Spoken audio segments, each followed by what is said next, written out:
Welcome back to Crusader Kings 3, this is Gaming Assembled. Today's episode is part 3 of our Inheritance series. Thank you for joining us.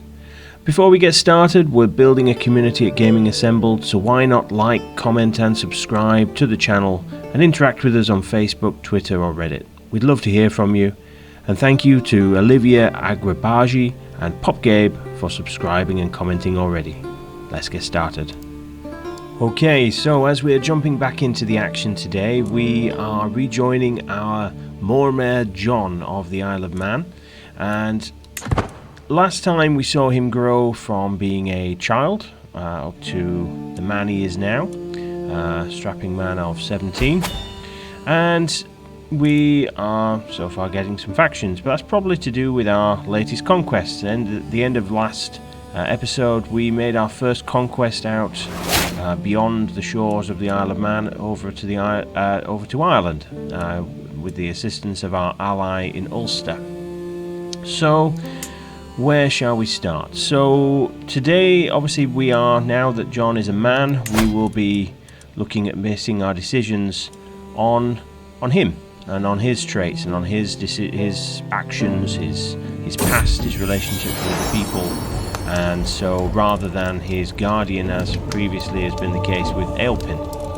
And so here we go. So our wife now, who, if you remember, has a bit of a drinking problem, perhaps that's what led to the pregnancy, has announced that we're going to have an heir, which is good. And obviously the development of said heir will be according to John's personality, because obviously he will be the one in charge there. But let's see what we can do. So we need to improve our control on the Isle of Man territories in Ireland, and because at the minute, if we zoom in, we are not getting very much in the way of taxes and levies from there, and so we need to try and improve on that. We are already trying to change the culture with the help of our steward, and the religion from the insularism to Catholicism that we follow. So where do we go from here? Let's see. So first thing that we need to work on, and we're already working on it, is an heir, of course, because obviously John will not last forever. It's a dangerous world, and we can then also start looking at trying to continue to expand. Now, we've got, what have we got? Coming up to, once we've replenished 715 men, our ally has got a little over 500. So where does that leave us? We've got claims, I think, on that one. Possibly, did we get a claim on that one? No, we didn't. So, what we could do is, instead of trying to convert the religion, we could try and get another claim. That might be a good idea. So let's just scrap that for now and get a claim there. And this chap here, 876 men. Between us and our ally, we should be able to do that. We should be able to beat him, and then we can start to expand our realm that little bit further and try and develop a little bit of a power block eventually over in Ireland. And obviously we're just going to try and react to different events as they come up, with the mentality of what we have been doing, using John's thoughts and his experiences and things as a guide. And here we go, we have our heir. So she wants to call him that. I can't pronounce that, so we're going to go with something else. So let's go with a Catholic name. They tend to be easier to pronounce. So, Benedict, Simon, Isaac, George. I like George as a name. Let's go with George. So, our son George, he is going to be, well, what's he going to be? So, we were very much trained, or John, should I say, was very much trained as a warrior. So, I think that's probably what he would do. He'd want that for his own son. It's what he knows, and so that's what he would do. And, of course, John will be his educator. Where's he gone? Where has the son gone? There he is. So John will be his educator, and we will try and influence him and change him and mold him to be sort of a mini-me of John as we go. So, what else can we do? So, we've got 35 gold. What are we doing? I think we had built, yes, we had built something last time. The bastions and curtain walls. Trying to get a little bit more garrison and a little bit more money. Gonna need more money if we're going to build anything else. But let's see. Let's fast forward slightly, speed up time a little bit, try and get things going a little bit faster. We can increase our crown authority to level 2.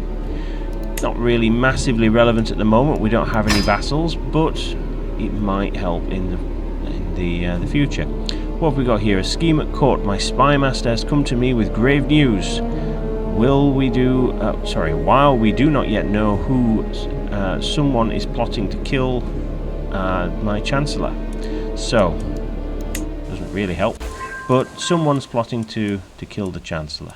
He's not someone of particular note that we particularly care about, but there you go. And we have our claim.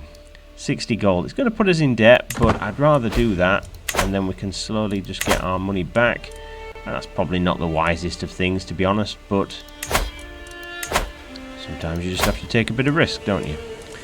But our marshal is getting there in terms of sort of stabilizing that realm. That'll give us some more men, some more income. Our wife is pregnant once again, which is good. And we have a perk to get. So I always prefer to go down this route. I think John would want to get stuck in as a young man. Young men like to be on the front line. They like to get stuck in and fight, and that one increasing his prowess will probably be good. And we have another son. So this one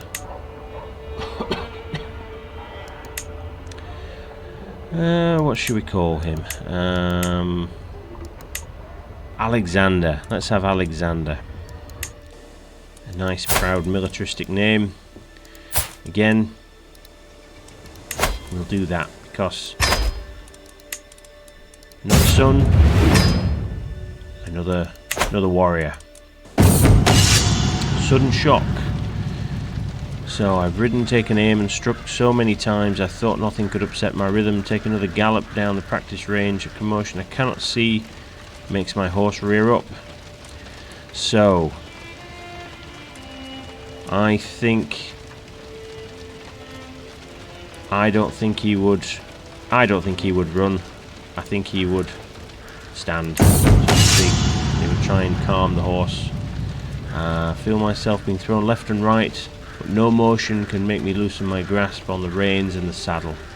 My commands eventually soothe the horse, and the animal is soon back to stomping eagerly on the hard, packed ground, as stable as ever. Such a forceful beast. Excellent. So we're now an experienced rider, which will help us a little bit.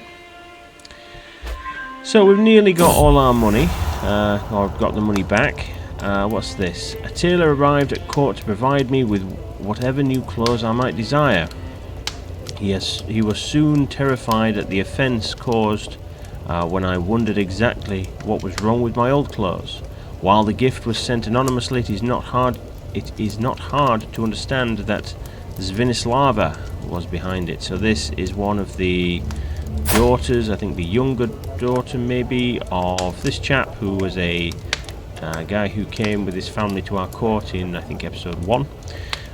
So very nice. So we gained a little bit of money, and that helps us get our money together for our next war. So let's just double check our ally isn't fighting already, because that would be problematic. Oh, what's this? Nominate a successor. Let's just pause a second. So the successor to the kingdom title that we are in. So this is obviously Scotland, or the equivalent of. Now, are we on the list of possible candidates? Let's see. So are we there? If we scroll down,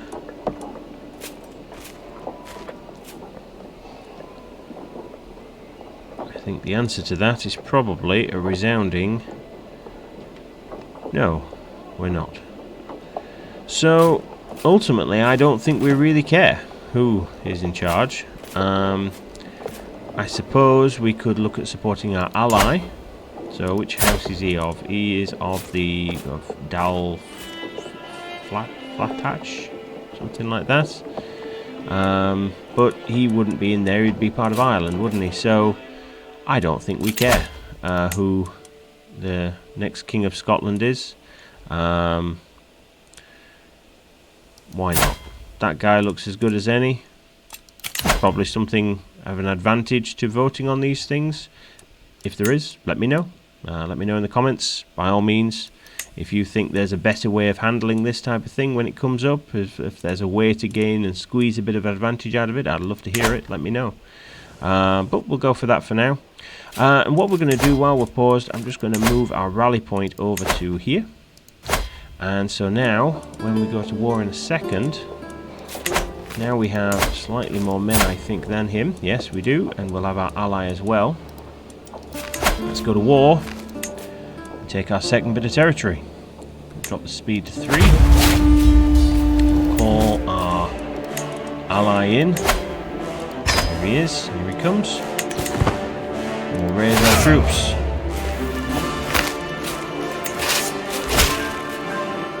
And yes, he is. He's going to join our war. How many men? There they are. 700 men.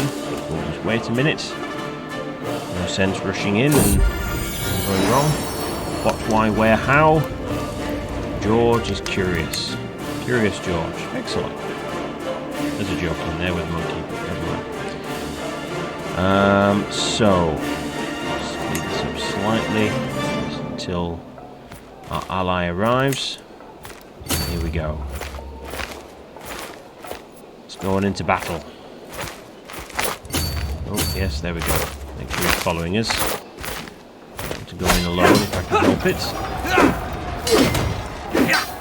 And I'm glad I waited, because I think that would have gone badly. That's what allies are for, of course. Abuse in war. Take advantage of. So, he will probably come back now and suicide charge into us, because we're obviously going to take the county if he doesn't. There he is. And we'll try and capture this. He's going to come back. He's got more men. So he must have got an alliance somewhere.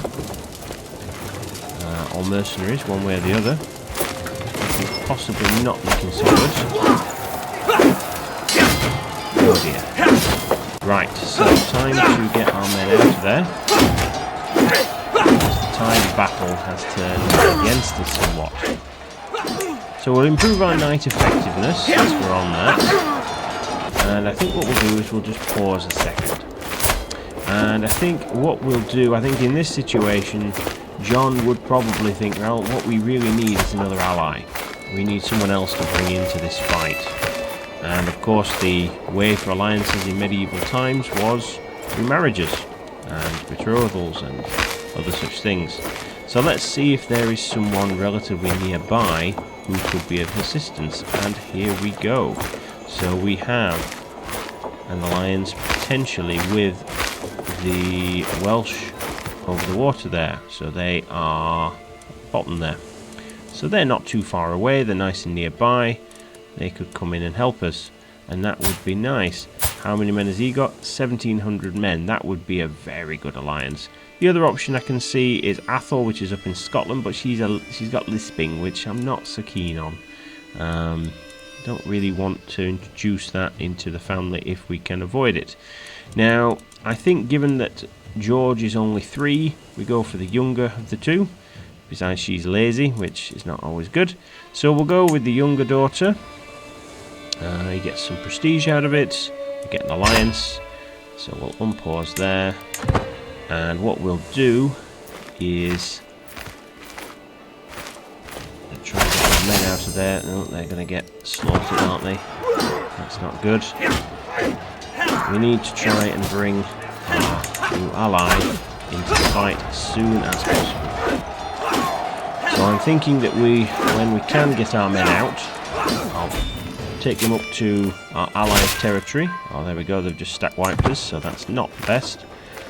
So what we will do is we will move our rally point once again, move it back up to... Maybe we put it to there so they don't jump on us right away. And we'll just let our troops reassemble. We'll put our men there as a bit of a homing beacon for the other troops coming in, and then we'll go back over and try to retake what has been lost. In other words, the initiative. So we'll walk round. I know we've only got two men of ours. The rest will be the allies, but I'm not really bothered about who they are as long as they fight. And 1,700 fresh troops plus the 350 plus our 5 guys. It's not the battle of the 5 armies, it's the battle of the 5 men. But as long as they get there, and we can then try and keep the stuffing out of these dudes, we will be happy. Come on, allies, catch up with me. Oh, you're in your own fight, it would seem. Raiders. That's not good. Right. Let's go. So, speed it up again a little bit, just so we get down there a little bit faster. Down for the fight. Where is this going to go? It's ticking the wrong way at the moment. Go back again. Really tight one, we've also got some good moves. Probably something we need to work on, improving the quality of it. I think we've got it overall for some sheer numbers. But hardly a walk in the park, so we need to work on it. There we go. Right, so let's go and capture their territory.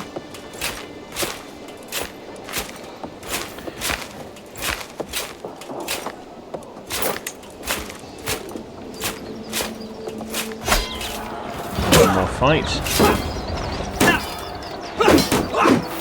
If we can win this, which it looks like we are, probably win war. It's just a case of sieging them down. Obviously our other allies up there is a little bit distracted by the raiders. Fortunately, our Welsh allies are here and have made the difference for us. So it's good to have friends. So, speed things up while we siege down. Hopefully that will help. Essential proposal. Wherever I go, my courtier Zvinislava is sure to follow. That look in her eyes, the words on her lips, I know exactly what she's after. Indeed. Right, well, the question is then, what would John think? So, he is arrogant, he is compassionate, he is brave, and those are his battle ones. And we don't really have any more. Now, do we know anything about her? What's our relationship with her? That is a good question to ask, isn't it? So let's have a quick look at his memories. Do we have anything in here that relates to Zvinislava? Nothing particularly jumping out at me. I wonder if there's anything in the actual... See memories for this character. No, there's nothing in there. So, I mean, when we look at her, she has a lot in common with John, in the sense that she's also arrogant and she's compassionate. So maybe that would add some level of attraction. How much do we like her? Well, she likes us a little bit. Obviously, likes us a bit more than that. But her husband has been imprisoned. So, let's see. Well, we can keep her very close. She might become John's lover. She can be a distraction, nothing more. We can just turn her down. We can go with never. I don't think he would do that. I think he's arrogant enough to sort of think that he's above rules and laws and things like that, and I think she is too. So I think perhaps they would find something in common. They've known each other a long time, they're the same age. Yeah, let's go with that. So a shiver of anticipation finds its way up my spine as a knock resounds through the stillness of my chambers. Could it be her? I am greeted by Zinislava, smiling reservedly, lust playing in her face. At last, as her arms envelop me, the fire in my chest bursts into flames, and the rest of the night is spent in a warm and fiery haze. Good for John. Right, so John now has a lover. Very good. So, back to the war. Can we win this last fight? Yes, we can. And I think that might just have sealed it, especially since our other allies are now coming in for support. Oh dear, there was another child, an illegitimate one, but no more. So, I think we've got this now. There we go. There we go, we've got it. So let's just pause and let's see if there is anyone. No, we've not captured anybody. So, let's just end the war.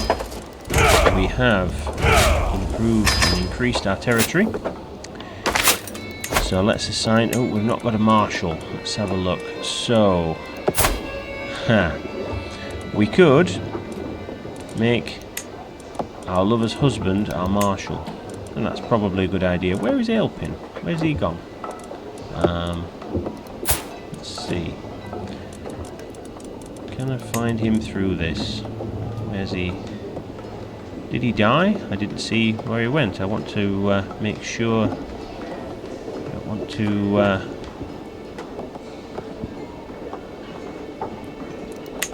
don't know what happened to him. That's a shame. I didn't want to miss that. If anyone saw what happened... Oh, there we go. Ailpin died. There he is. So... There he is. Oh dear. Right, so it looks like he had a bit of a mishap in battle, in that he's missing an arm, and he died of internal injuries. So there we go. That's a sad end to our guardian who brought John up from when he was a baby. And so we need a new marshal. We've appointed our lover's husband, which probably is fitting. Have we got anyone better for any of the other council positions yet? No, we don't. Not really. Oh, we've got a better chancellor. Should we wish it? I suppose. Well, why not? Don't owe anything to this chap. So let's assign him. I think, as I said, John would be arrogant enough to sort of just say, yeah, I'm doing it, it's my realm. Let's get him a wife. Let's see. Let's bring someone who's got the beautiful trait, well, pretty trait, into the court. Might be a good thing. Have we got a better spy master anywhere? Well, yes is the answer. We've got a couple of people who we could bring in. We've got... Ah yes, we've got the Zvinislava's mum, who is a dwarf. Fair enough. Okay, so we could bring her in as our spy master. She's slightly better, so why not? As I said, we've not got anyone of any particular we owe anything to particularly, and I suppose given that her daughter and his wife are John's lover now, I suppose he'd perhaps look more favourably on that family. So what we need to do is, of course, convert some more territories. So we've got Catholicism there, but insularism there as well. So we need to look at that. We can convert that to our culture, and of course we need to get in charge of it, get control. So we need to get the culture going on this one as well, because at the minute it's Irish. but we'll deal with that after. But we've got control, which means that we're getting some taxes, we're getting more men from there, which is obviously good. So what now? How much time have we got? I think we might even leave it there for today. We've made a decent start. It says we've got a powerful vassal wanting a council position. Who's he? So we now have a vassal, our first vassal, Bishopric, just here. And he is absolutely useless. He has no stats whatsoever. So he can be powerful and demand a position all he likes, because he ain't getting one. Because he's rubbish. So there we go. That's an end to that conversation. So let's see if there's anything else we can do. Can't do anything with that gold there. I think one issue that war highlighted was just the sheer lack of quality that we've got in terms of men. So why don't we look at that just to finish off. So let's have a look at the territory, the land that we're fighting on. So we've got hills and plains there, and over in Ireland we've got wetlands, plains, probably going to attack here next, so we're looking at more plains. The general territory around is plains, so we need plains and wetlands with the looks of things. So that's sort of what we need troops to be good at. Now these chaps, my armoured footmen, they've not particularly got any territory that they are good or bad in. Pikemen, let's see, mountains, desert mountains and hills, not so much for them. We've got hills, forests and taiga. Plains, drylands, so plains possibly. So maybe we'll look at getting some light horsemen. That would give us some pursuit as well, which would really be useful for our army. Forest, taiga and jungle for the light footmen. So I think we hang fire and we get some light horsemen. I think that will really help our quality of troops. Let's have a quick look at our knights. Again, we could probably do with some better knights, so maybe that will help as well. So we'll have to look at that. Maybe we can see about trying to bring some more knights in next time as well. But I think for now we've expanded our lands, we've taken control of the previous land that we'd taken. We've lost Ailpin, so we've moved forwards. The story has moved forward, unfortunately. We've gained a lover, lost a mentor, but the story unravels as we go in this story-driven role-playing playthrough. So I hope you've enjoyed the video. Please do comment, like and subscribe to the channel. Join us on the various communities, Facebook, Twitter and Reddit. We'd love to hear from you. And for now, see you in the next one. Bye bye.